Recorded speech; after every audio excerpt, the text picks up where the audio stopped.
পিতামাতা মৃত শুক্রবিন্দু থেকে আমি আল্লাহ তোমাদেরকে সৃষ্টি করেছে। সৃষ্টি করে তো এই পর্যন্ত আমি ক্ষান্ত হই নাই।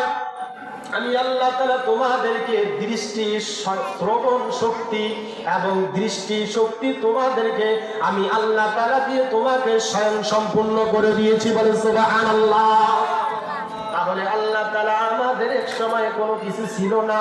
আল্লাহ আমাদের পিতা মাতার অর্থাৎ বাবা মা নর এবং নারীর শুক্রবিন্দু থেকে মিলিত, অর্থাৎ বাবা মায়ের যে শুক্রবিন্দু আছে এটা মিলন করেছে। মিলিত করার পর তার মধ্য থেকে আল্লাহ তাআলা আমাকে আপনাকে সৃষ্টি করেছেন। কথা বলুন ঠিক কিনা?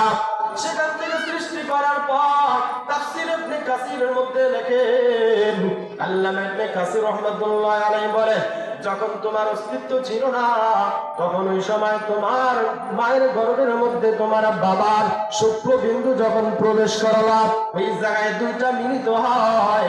মিলিত হওয়ার পর আস্তে আস্তে ধীর স্থির ভাবে রক্ত মাংসে রূপান্তরিত হতে হতে এক পর্যায়ে আমার আল্লাহ রাব্বুল আলামিন তোমাকে সুন্দর একটা মানুষে পরিণত করে দিয়েছেন।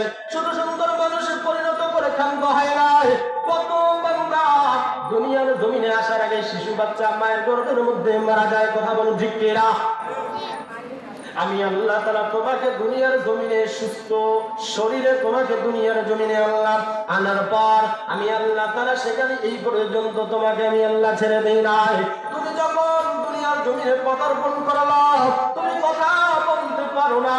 তুমি মাকে খিদা লাগলে বলতে পারো না, মা আমার খিদা লাগছে, আমাকে খাবার দাও, আমাকে দুধ দাও। তুমি বলতে পারো না। আমি আল্লাহ রাব্বুল আলামিন তোমাকে এমন একটা অস্ত্র দিলাম, এমন একটা সম্পদ দিলাম, যে সম্পদটা তুমি একটু কাঁদবা, দেখবা সঙ্গে সঙ্গে তোমার মা তোমার কাছে হাজির হয়ে যায়। বলো কে শুধু কি তাই? এখন তুমি ছোট্ট শিশু বাচ্চা, তুমি দুনিয়ার কোনো শক্ত কোনো কিছু খাইতে পারবা না। একবারে বেশি গরমও খাইতে পারবা না, একবারে ঠান্ডা খাইতে পারবা না। আমি আল্লাহ রাব্বুল আলামিন তোমার উপরে কত দয়া করলাম। আমি আল্লাহ রাব্বুল আলামিন তোমার মায়ের স্তনের মধ্যে এত সুন্দর দুধের ব্যবস্থা, পুষ্টিকর দুধ, বিশ্ব বিখ্যাত যত বড় বিজ্ঞান দার্শনিক আছে না কেন, তারা বলতে বাধ্য হয়েছে মায়ের দুধের চাইতে পুষ্টিকর খাবার এই জমিনের মধ্যে আর নাই। বলেন ঠিক কিনা? তাহলে আল্লাহ তাআলা আমার আপনার উপর কতটা দয়া করেছে।